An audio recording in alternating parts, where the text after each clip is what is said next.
جس کو جس میدان سے دلچسپی ہوتی ہے، جو جس فیلڈ کا ماہر ہوتا ہے،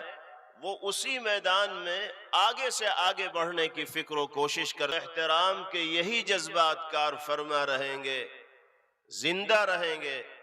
تو دینی اور ایمانی تقاضوں پر زندگی گزارنا ہمارے لیے ممکن و سہل اور آسان ہوتا رہے گا، اور باطل تحریک سے تعلق رکھنے والے کسی فرد کے بچھائے ہوئے جال میں ہم پھنسیں گے نہیں، اس کے جھانسے کا شکار نہیں ہوں گے۔ اللہ نے ان مدارس و مکاتب کی شکل میں، علماء امت کی شکل میں، اور دینی اور شرعی اعتبار سے مقتدائی اور پیشوائی کا مقام رکھنے والے حضرات کی شکل میں وہ مراکز ہمیں عطا فرما رکھے ہیں کہ ان سے اگر ہمارا رشتہ، ہمارا لنک، ہمارا رابطہ، ہمارا تعلق مضبوط و مستحکم ہوگا تو ہم دینی اور ایمانی شناخت و پہچان کے ساتھ دین کی بنیادوں پر خود بھی ثابت قدم رہنے میں کامیاب ہوں گے اور اپنی نسلوں کو بھی ثابت قدم رکھنے میں کامیاب ہوں گے۔ آج جس جذبے کے ساتھ آپ حضرات یہاں شریک ہیں، آپ کی یہ ذمہ داری اور فریضہ ہے کہ آپ اپنے ماتحت زندگی گزارنے والے افراد کی ذہنیت بھی ایسی بنائیں، ان کا مزاج بھی ایسا بنائیں، ان کی سوچ کو بھی اسی رنگ میں رنگیں کہ جس عقیدت کے ساتھ آپ اس مدرسے کی دعوت پر یہاں تشریف فرما ہیں، آپ کے گھر تیار ہونے والی نوجوان نسل کا ہر فرد اسی عقیدت کے ساتھ اس طرح کے دینی اجتماعات اور پروگرام میں شریک ہوتا رہے، حصے دار بنتا رہے، اور ان پیغامات کو اپنے سینوں سے لگا کر اس طرح کے اجتماعات سے رخصت ہو جو ان پلیٹ فارم سے ہمارے درمیان پیش کیے جاتے ہیں، اور محض سننے کے اوپر اکتفا نہ کیا جائے بلکہ عملی جذبے کے ساتھ یہاں سے جایا جائے۔ قرآنی اور نبوی تعلیمات و ہدایات کی روشنی میں زندگی گزارنے کا پختہ عزم، عہد اور ارادہ کیا جائے۔ اللہ تعالی اسی جذبے کے ساتھ ہم سب کو سننے کی اور سنی ہوئی باتوں پر عمل کرنے کی توفیق اور سعادت نصیب فرمائے۔ میں نے آپ کے سامنے سرکار دو عالم جناب محمد الرسول اللہ صلی اللہ تعالی علیہ وسلم کا نہایت ہی اہم ارشاد گرامی ذکر کیا ہے، جس کو نقل کرنے والے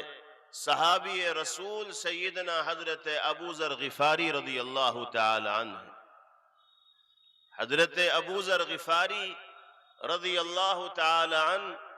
طبقہ صحابہ میں وہ شخصیت ہیں جو زہد فی الدنیا، یعنی دنیا سے بے رغبتی، سادگی، تواضع، عاجزی و انکساری اور تقوی و طہارت سے لبریز زندگی گزارنے کے حوالے سے ممتاز شمار کیے جاتے ہیں، منفرد شمار کیے جاتے ہیں۔ وہ فرماتے ہیں کہ میں نبی کریم علیہ السلام کی خدمت میں حاضر ہوا اور میں نے کچھ سوالات کیے۔ جو سوالات ابو ذر غفاری رضی اللہ تعالی عنہ فرما رہے ہیں وہ ہر ایمان والے کے دل کی آواز ہونی چاہیے، اور ان سوالات کے جوابات میں جو جملے پیغمبر علیہ السلام نے ارشاد فرمائے ہیں وہ ہر مومن و مسلمان کو اپنے دل کی تختی کے اوپر نقش کر لینے چاہیے، لکھ لینے چاہیے۔ سوالات سے اندازہ ہوگا کہ پیغمبر علیہ السلام نے صحابہ کرام رضوان اللہ تعالی علیہم اجمعین کی تربیت کس انداز میں فرمائی تھی۔ دیکھیے، دنیا میں زندگی گزارنے والا ہر انسان بہتر سے بہتر کی تلاش میں رہتا ہے، خوب سے خوب تر کی جستجو میں رہتا ہے، بہتر سے بہتر مقام حاصل کرنے کی جستجو کرتا ہے۔ کاشتکاری کے میدان میں جو لوگ متحرک و سرگرم رہ کر زندگی گزارتے ہیں، ان کی یہ کوشش ہوتی ہے کہ ہر سال ان کی آمدنی کے اندر بڑھوتری ہو، وہ اسباب، وہ ذرائع اور وہ وسائل اختیار کیے جاتے ہیں جس کے نتیجے میں پیداوار پہلے سے زیادہ بہتر ہو، اچھے داموں میں اس کو بیچا جا سکے اور زیادہ سے زیادہ نفع حاصل کیا جا سکے، آمدنی حاصل کی جا سکے۔ تجارت و کاروبار کے میدان میں سرگرم رہ کر زندگی گزارنے والے جو افراد ہیں، وہ تجارتی اعتبار سے اپنے مقام کو بلند سے بلند تر کرنا چاہتے ہیں، بیلنس بڑھانا چاہتے ہیں، آمدنی کے سروت اور ذرائع زیادہ سے زیادہ کھولنے چاہتے ہیں۔ ایجوکیشن اور تعلیم کی فیلڈ سے دلچسپی رکھنے والے جو حضرات ہیں، وہ تعلیمی میدان میں قدم بڑھانے کی جستجو اور فکر میں لگے رہتے ہیں۔ ان کی زندگی میں آنے والی ہر نئی صبح ان کو یہ پیغام دیتی ہے کہ آپ اپنے اندر علمی اعتبار سے لیاقت و صلاحیت کو پہلے سے زیادہ پختہ بنانے کی کوشش کریں، اس میں اضافے کی کوشش کریں، بڑھوتری کی کوشش کریں۔ کھیل کے میدان سے کسی کو دلچسپی ہے تو وہ اس فیلڈ میں آگے سے آگے بڑھنے کی کوشش کرتا ہے۔ غرض ہے کہ انسان کو جس میدان سے دلچسپی ہوتی ہے وہ اس میں آگے بڑھنے کی فکر کرتا ہے، اور اس میں شرعی اعتبار سے حرج کی کوئی بات نہیں۔ اگر شریعت کے دائرے میں رہتے ہوئے ہم مختلف میدانوں میں آگے بڑھنے کی کوشش کر رہے ہیں، اپنی دنیا کو آباد رکھنے کی، شاداب رکھنے کی اور بنانے کی فکر کر رہے ہیں، تو اس میں کوئی حرج کی بات نہیں ہے۔ اللہ نے یہ دنیا اور دنیا میں پائی جانے والی نعمتیں ہمارے اور آپ ہی کے لیے تو پیدا فرمائی ہیں۔ اگر ہم جائز طریقے سے دنیا کے ان وسائل کو اور نعمتوں کو حاصل کرنے کی کوشش و فکر کریں گے تو ہم شرعی اعتبار سے کوئی غلط کام کرنے والے نہیں ہوں۔ لیکن جناب رسول اللہ صلی اللہ تعالی علیہ وسلم نے امت کو یہ سکھلایا ہے کہ آپ دنیاوی فوائد اور منافع کو حاصل کرنے کے جذبے کے ساتھ ساتھ اخروی فوائد و منافع کو حاصل کرنے کی فکر بھی اپنے دل کے اندر ضرور رکھنے والے ہوں۔ یہ نہ ہو کہ بس دنیا ہی دنیا بنانے کی فکر میں ہیں، آخرت سنوارنے کی فکر ہمارے ذہن و دماغ کے اندر ہے ہی نہیں۔ اس جذبے سے دور ہو کر پیغمبر علیہ السلام نے زندگی گزارنے کی تلقین کی۔ قرآن مقدس میں اللہ تعالی نے دنیا میں زندگی گزارنے والے انسانوں کو اپنی بارگاہ میں ہاتھ پھیلا کر سوال کرنے اور مانگنے کا جو سلیقہ سکھایا ہے، اس میں جہاں دنیا کی بھلائیوں کو طلب کرنے کا اسلوب بتایا گیا، وہیں آخرت کی کامیابی اور کامرانی کو حاصل کرنے کے حوالے سے بھی سوال کرنے کا طریقہ سکھلایا گیا۔ آپ سب کو وہ دعا یاد ہے اور سب اس دعا کا اہتمام بھی کرتے ہیں۔ اللہ اس کے نتائج ہمیں دنیا میں بھی دکھائے، آخرت میں بھی دکھائے۔ قرآن پاک میں فرمایا گیا وَمِنْهُمْ مَنْ يَقُولُ رَبَّنَا آتِنَا فِي الدُّنْيَا حَسَنَةً وَفِي الْآخِرَةِ حَسَنَةً وَقِنَا عَذَابَ النَّارِ۔ اے پروردگار عالم، دنیا میں بھی ہمارے دامن کو بھلائیوں سے بھر دیجئے، عافیت کی زندگی ہمیں عطا فرما دیجئے، اور آخرت میں بھی فوز و فلاح، سرخروئی اور سربلندی کو ہمارا مقدر بنا دیجئے، اور اپنی گرفت سے ہمیں بچا لیجئے، اپنی پکڑ سے ہمیں بچا لیجئے، آزمائش و امتحانات سے ہمیں محفوظ فرما دیجئے، اپنے محبوب و مقرب بندوں میں ہماری گنتی فرما لیجئے، ہمیں شمار فرما لیجئے۔ اسی آیت مبارکہ کی روشنی میں سرکار دو عالم جناب محمد الرسول اللہ صلی اللہ علیہ وسلم نے امت کو یہ سکھایا کہ آپ دنیاوی منافع حاصل کرنے کی فکر کے ساتھ ساتھ اخروی فوائد حاصل کرنے کا جذبہ بھی یقینی طور پر اپنے دل کے اندر رکھیں، اور جیسے دنیا میں آپ بہتر سے بہتر کی تلاش میں رہتے ہیں، ایسے ہی اخروی مراتب و مقامات کے لحاظ سے بھی آپ اچھے سے اچھا مقام و رتبہ حاصل کرنے کی فکر و طلب اور جستجو رکھنے والے ہیں۔ حضرت ابو ذر غفاری رضی اللہ عنہ نے اسی جذبے کے ساتھ پیغمبر علیہ السلام سے سوال کیا اور کیا پوچھا؟ ای العمل افضل یا رسول اللہ، اے اللہ کے رسول یہ بتائیے کہ اللہ کی نگاہ میں افضل ترین عمل کون سا ہے؟ وہ عمل، وہ کام کہ جس کو کرنے کے نتیجے میں اللہ کی رضا اور خوشنودی انسان کو حاصل ہو جائے، اس کی دنیا بھی بن جائے اور آخرت بھی سنور جائے۔ یہ سوال ہر ایمان والے کے دل کی آواز ہونی چاہیے۔ اس کے جواب میں دو جملے پیغمبر علیہ السلام نے ارشاد فرمائے، اور فرمایا کہ اگر وہ کام کرنا چاہتے ہو جس کو انجام دینے کے نتیجے میں دنیا اور آخرت دونوں جہاں میں کامیابی کے جھنڈے گاڑنے کا تمہیں موقع ملے، تو دو کام کر لینا۔ نمبر ایک، ایمان باللہ، اللہ کی ذات و صفات پر ایسا ایمان لانے والے بنو جیسے ایمان لانے کا حق ہے۔ نام چارے کے مومن و مسلمان بن کر زندگی مت گزارو، بلکہ ایمانی صفات اور اسلامی علامات اور مسلمانوں کی شناخت و پہچان کے متصف ہو کر حامل بن کر دنیا کے اندر زندگی گزارو۔ اگر واقعی مومن و مسلمان بن کر تم نے زندگی گزاری، اللہ کے حقوق کی ادائیگی کے ساتھ ساتھ اللہ کے بندوں کے حقوق کی ادائیگی کا اہتمام کیا، تو قرآن مقدس میں اللہ نے مخلص ایمان والوں کے لیے ہر طرح کی کامیابی، عزت و سرفرازی کا وعدہ فرمایا ہے، اعلان فرمایا ہے۔ قرآن پاک میں کیا فرمایا گیا؟ وَأَنْتُمُ الْأَعْلَوْنَ إِن كُنتُم مُؤْمِنِينَ، ہر طرح کی سربلندی تمہارے ہی قدم چومے گی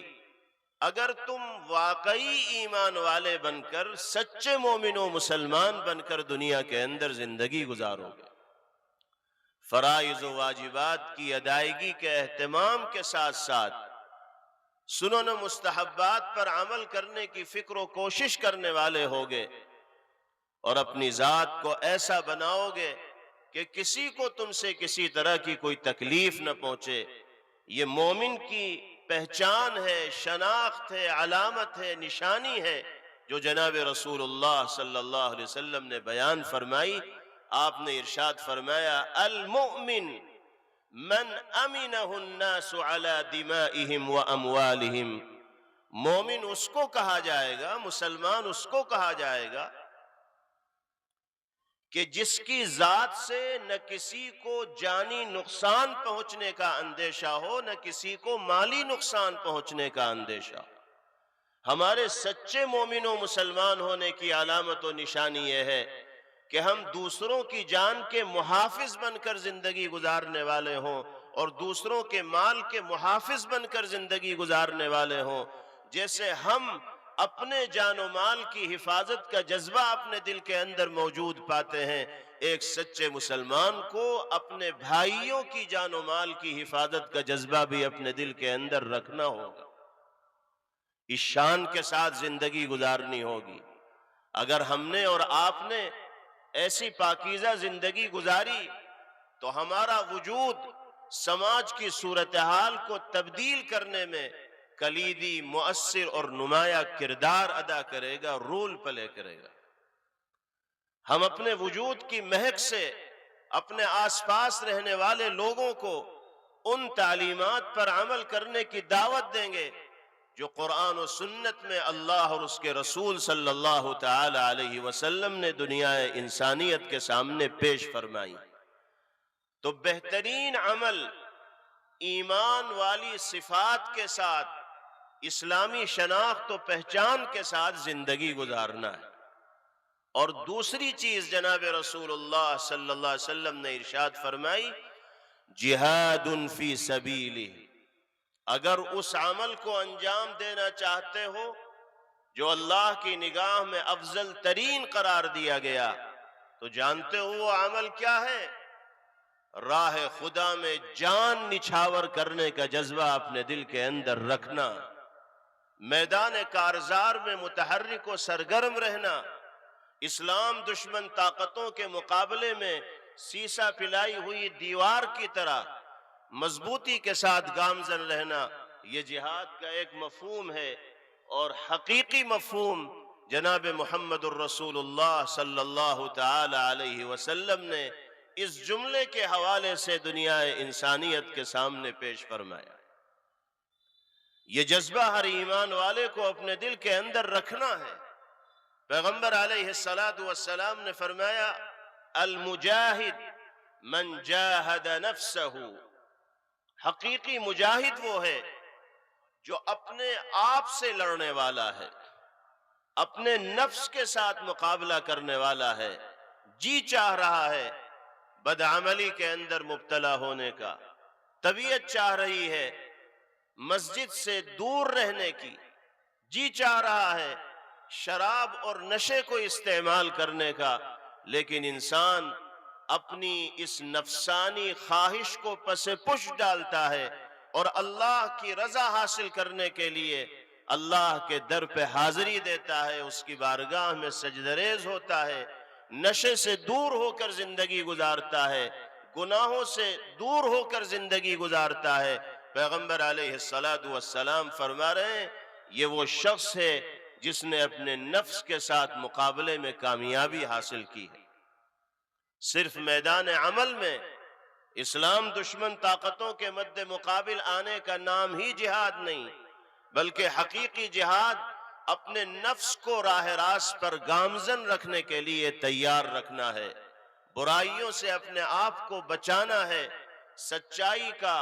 صداقت کا عادی بن کر اس دنیا کے اندر زندگی گزارنی ہے۔ جناب محمد الرسول اللہ صلی اللہ تعالی علیہ وسلم ارشاد فرماتے ہیں کہ اس جذبے کے ساتھ جو دنیا میں جیے گا اور زندگی گزارے گا، وہ افضل ترین عمل کرنے والا اللہ کی نگاہ میں قرار دیا جائے۔ افسوس کے ساتھ کہنا پڑتا ہے، آج ہم اتنے کمزور ہو گئے ہیں اندرونی اعتبار سے کہ اپنے آپ سے لڑنے کی سکت و ہمت بھی ہمارے اندر باقی نہیں رہی۔ ہماری برادری میں، ہمارے سماج میں، ہمارے قبیلے میں، ہمارے علاقے میں، ہمارے دیار میں برسہ برس سے جو رسومات چلی آ رہی ہیں، جو خرافات عام ہیں، ہم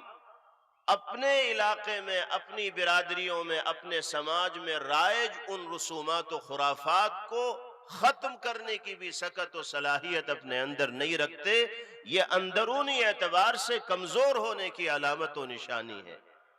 نفس سے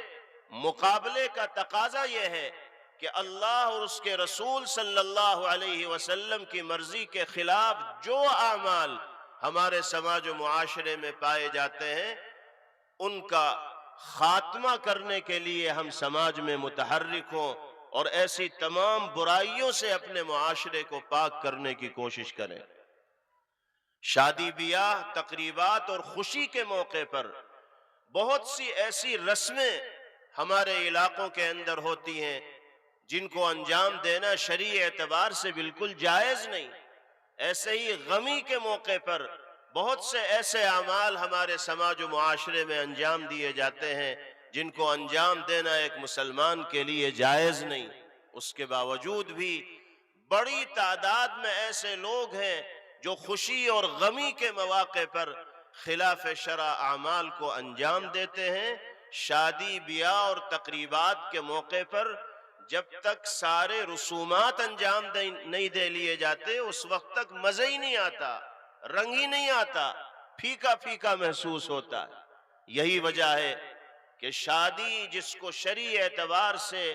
آسان تر بنانے کی ترغیب دی گئی، غیر ضروری رسومات کے جکڑن میں باندھ لینے کی وجہ سے آج کے دن شادی انتہائی مشکل ترین امر ہمارے سماج و معاشرے کے اندر ہو گیا۔ لین دین کا وہ سلسلہ ہے جو ختم ہونے کا نام نہیں لیتا۔ فخر کے ساتھ لوگ بیان کرتے ہیں کہ بہو آئی تو فارچونر لے کر آئی، باراتیوں کو اس نے یہ دیا، فلاں کو اس نے یہ دیا، اتنے زیورات لے کر آئی، یہ ہوا وہ ہوا۔ لڑکے والوں کی طرف سے باقاعدہ مطالبات ہوتے ہیں، منگنی کے نام پر باقاعدہ لمبی چوڑی دعوتیں ہوتی ہیں، اور جب ولیمے کا نمبر آتا ہے عورتوں مردوں کا اختلاط ہوتا ہے، اتنے آئٹم بنائے جاتے ہیں کھانے کے کہ گننا دشوار ہو جاتا ہے، استعمال کم ہوتا ہے، ضائع زیادہ ہو جاتا ہے، آتش بازی ہو رہی ہے، پٹاخے بازیاں ہو رہی ہیں، فضول خرچی ہو رہی ہے، ایک سلسلہ ہے پانی کی طرح پیسوں کو بہانے کا۔ اس صورتحال پر قابو پانا ہم سب کی ذمہ داری ہے۔ آج اس مدرسے کی دعوت پر آپ حضرات مختلف علاقوں سے جمع ہو کر یہاں تشریف فرما ہے، یہ عہد کر کے جائیے کہ اپنے اپنے علاقوں میں شادی بیاہ کے مواقع پر، تقریبات کے مواقع پر سادگی لانے کا اہتمام کریں گے اور خرچوں پر قابو پائیں گے۔ آپ کو معلوم ہونا چاہیے کہ اس ملک میں ہر سال مسلمان صرف شادیوں پر 1,70,000 کروڑ روپیہ خرچ کرتا ہے، اور 3,18,00,000 سے زائد نوجوان بچے بچیاں ہمارے سماج و معاشرے میں ایسے ہیں جو مالی قلت کی وجہ سے تعلیم حاصل نہیں کر پاتے۔ ایک طرف شادی بیاہ کے موقع پر کی جانے والی یہ فضول خرچیاں ہیں، اور دوسری طرف مالی قلت کی بنا پر نوجوانوں کا تعلیم سے محروم ہونا ہے۔ اس کا مطلب یہ ہے کہ تعلیمی میدان میں پیسہ خرچ کرنے کی توفیق ہم میں سے بہت سے لوگوں کو نہیں ہوتی، اور شادی بیاہ کے نام پر تجوریوں کے دہانے کھول دیے جاتے ہیں۔ قرض لے کر بھی اگر رسمیں پوری کی جائیں گی تو قرض لیں گے، سودی قرض لے کر لوگ شادیوں کی رسمیں پوری کرتے ہیں، سالوں گزر جاتے ہیں اور سودی قرضوں سے ان کا پیچھا نہیں چھوٹتا۔ بچوں کو تعلیم یافتہ بنانا، ان کو زیور علم سے آراستہ کرنا، یہ ہماری اولین ذمہ داری ہے۔ ہم جہاں بچوں کو دین کے بنیادی عقائد و مسائل سے واقف و باخبر کرائیں،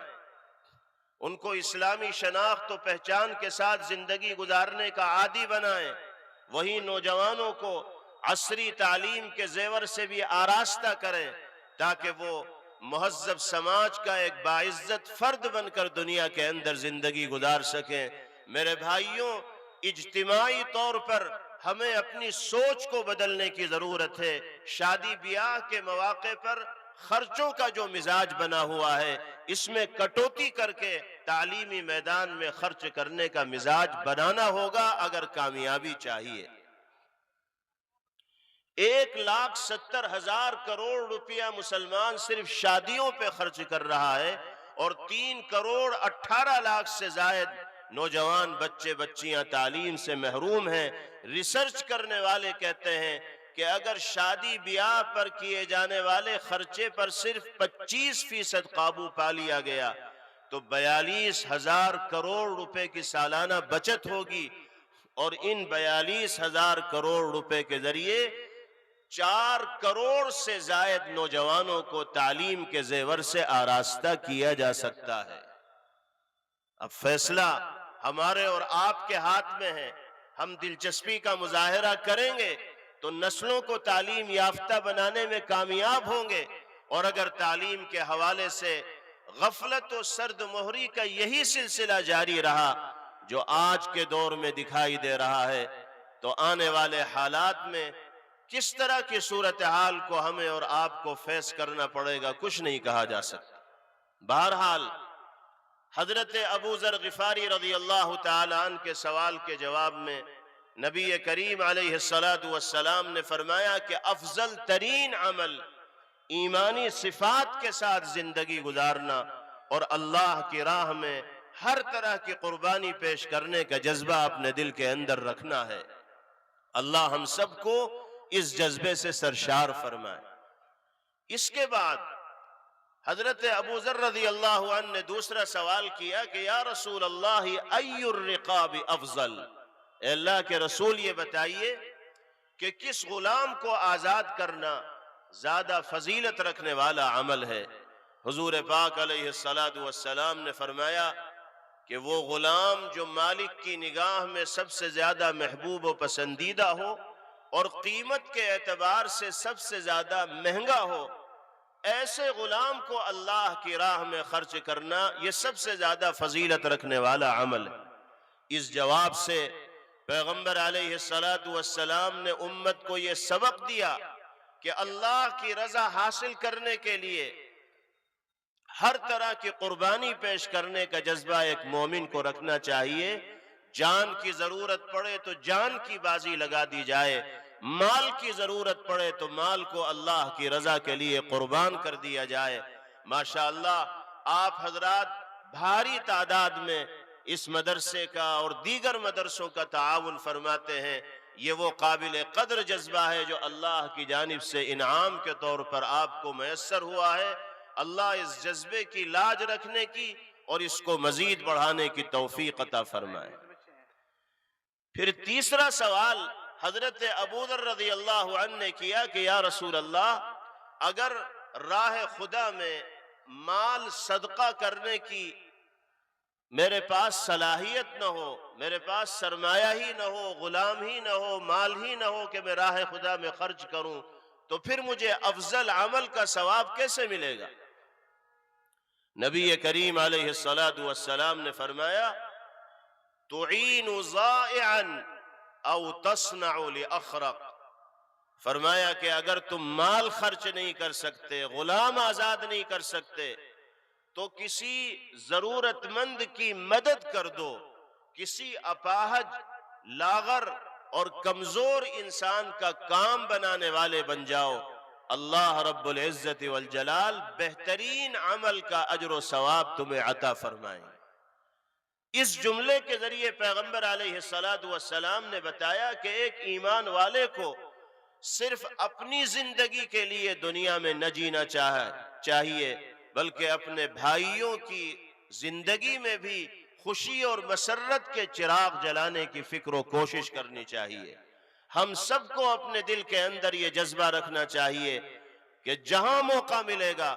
ضرورت مندوں کی مدد کے لیے ہم میدان عمل کے اندر آئیں گے، کمزوروں کے لیے سہارا بنیں گے، یتیموں کے لیے آسرا بنیں گے، بیواؤں کے لیے ضرورت پوری کرنے کا سبب اور ذریعہ بنیں گے۔ یہ وہ جذبہ ہے جو سرکار دو عالم جناب محمد الرسول اللہ صلی اللہ تعالی علیہ وسلم کی شخصیت مبارکہ میں کوٹ کوٹ کر بھرا ہوا تھا۔ پیغمبر علیہ السلام نے ارشاد فرمایا من نفس عن مؤمن کربة من کرب الدنیا نفس اللہ عنہ کربة من کرب یوم القیامہ، جو ایمان والا کسی پریشان حال اور مصیبت زدہ انسان کو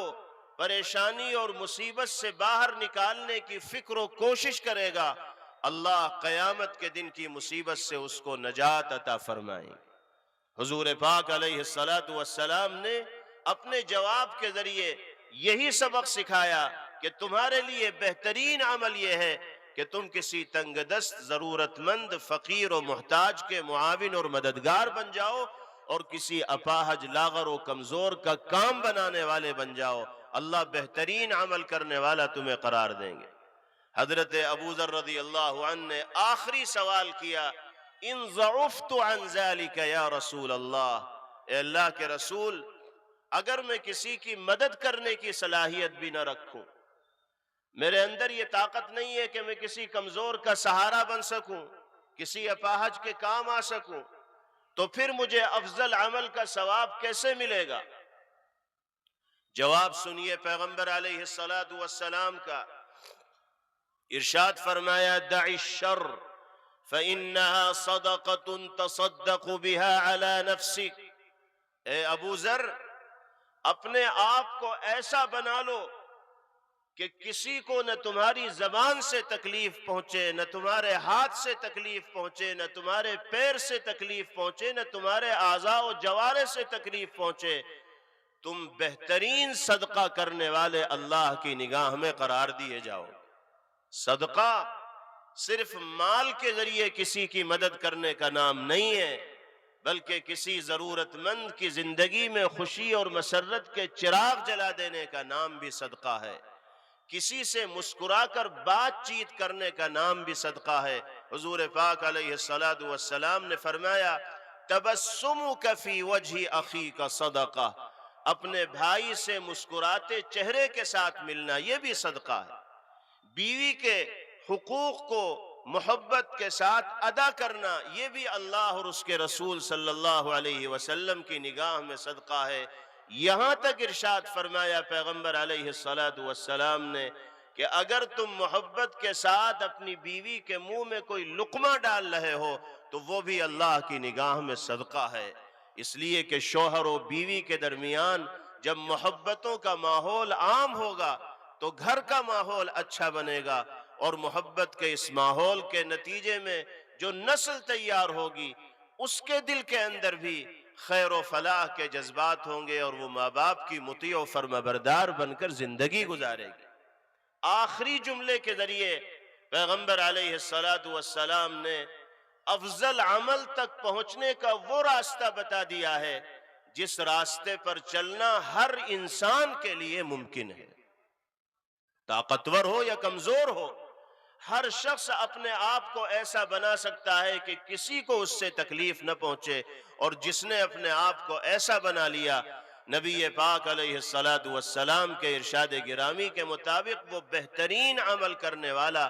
قرار دے دیا گیا۔ اس لیے میرے بھائیوں بزرگوں، آج کے اس اجتماع سے ہم یہ عہد کر کے جائیں کہ ایمانی صفات اور اسلامی شناخت و پہچان کے ساتھ زندگی گزاریں گے۔ اپنے سماج و معاشرے میں پائی جانے والی رسومات اور خلاف شرع اعمال کا خاتمہ کرنے کے لیے متحرک و سرگرم رہیں گے۔ راہ خدا میں ہر طرح کی قربانی پیش کرنے کا جذبہ اپنے دل کے اندر رکھیں گے، اور اپنے پسندیدہ مال کو اللہ کی راہ میں جب ضرورت پڑے گی خرچ کریں گے۔ ضرورت مندوں